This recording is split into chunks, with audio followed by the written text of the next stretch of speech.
السلام عليكم ورحمة الله وبركاته. ازيكم عاملين ايه؟ النهاردة هنعمل الليمون المعصفر ومخلل الجزر. هنعمله بطريقة سهلة خالص، مش هتاخد منك وقت. هو الحمد لله متوفر كتير في السوق.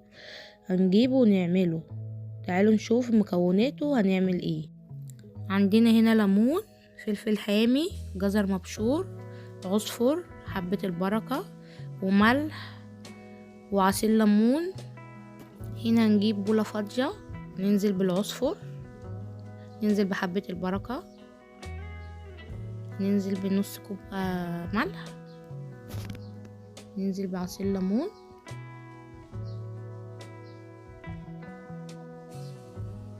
ده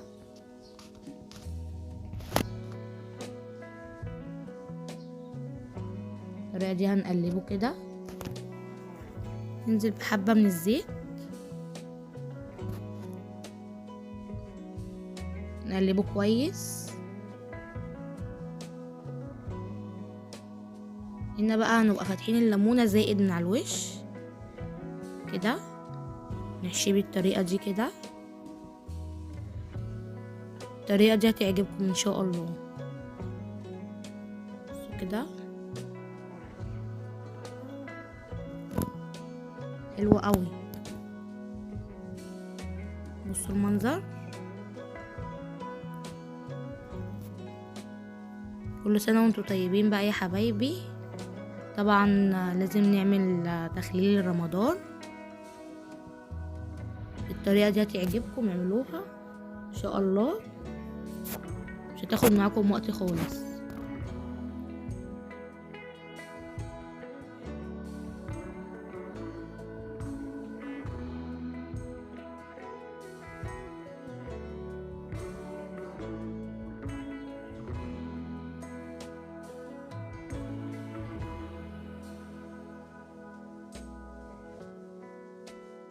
بصوا هنا يا حبايبي، خلصنا الكمية كلها الطريقة دي.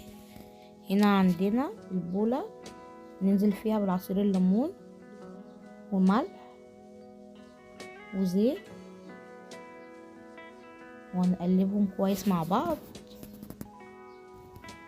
هنقلبهم كويس كده. نزلنا بحبة ليمون تاني كده. حلوة اوي الطريقة دي.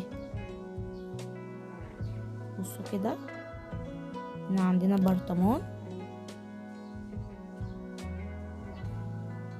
ننزل بحبة من الجزر المبشور. هنا هننزل بفلفل، ده فلفل حامي. هنا هننزل بالليمون، نحطه بالطريقة دي ده.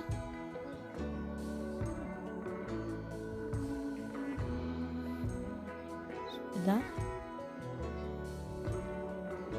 رأيكم؟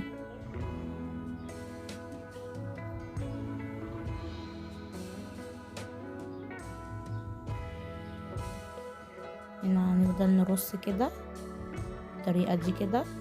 هنا هنحط شوية من الجزر المبشور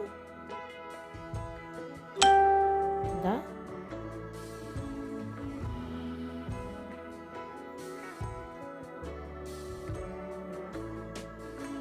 هننزل بفلفل،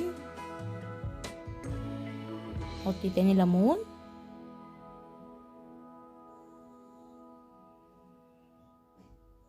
كده.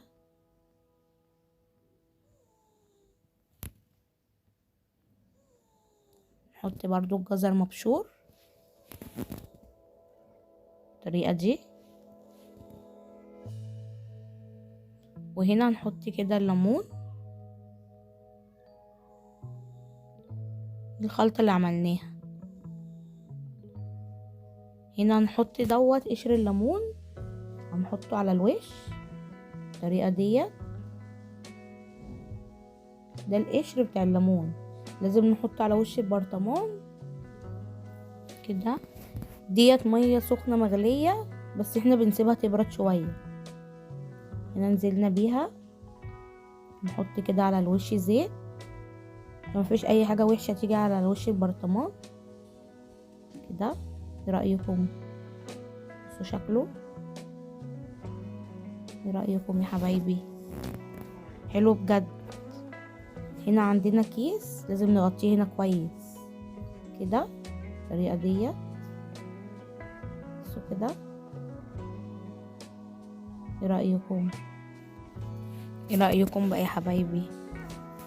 بصوا كده. هنا بعد ما خلصنا الكمية الليمون هيقعد اسبوعين ان شاء الله وهيستوي. عندنا هنا الجزر، عندنا فلفل حامي وعصير ليمون وملح وسكر. هننزل هنا بالملح، معلقتين سكر، وهنا هننزل بعصير الليمون ونقلبه كويس ده.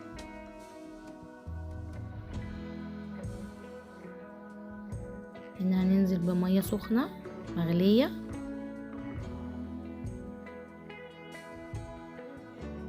نقلبه كويس كده.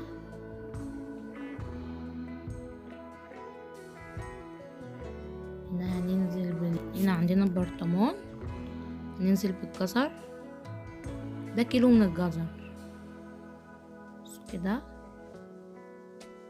مقطعينه كده بالطريقة دي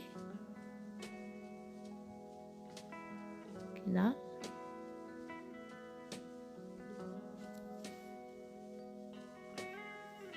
هنا عندنا فلفل حامي احمر، هنقطعه كده من فوق كده.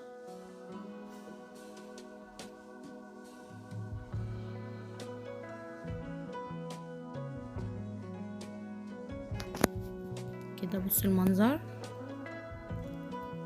هنا هننزل بالعصير الليمون والمية والمعلقتين السكر والملح هنا كده. نزود مية كده.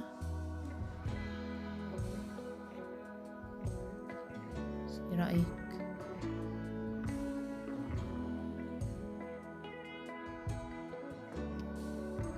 كده هنا هنجيب كيس نغطيه بيه من على الوش كده بالطريقة دي. لازما الخطوة دي اقفل عليه كويس وبألف هنا وشفا. طعمه بيبقى حلو قوي. رمضان قرب، كل سنة وانتم طيبين، رمضان كريم علينا كلنا ان شاء الله. اتمنى يكون الفيديو عجبكم، شير ولايك عشان يوصلك كل جديد. والسلام عليكم ورحمة الله وبركاته.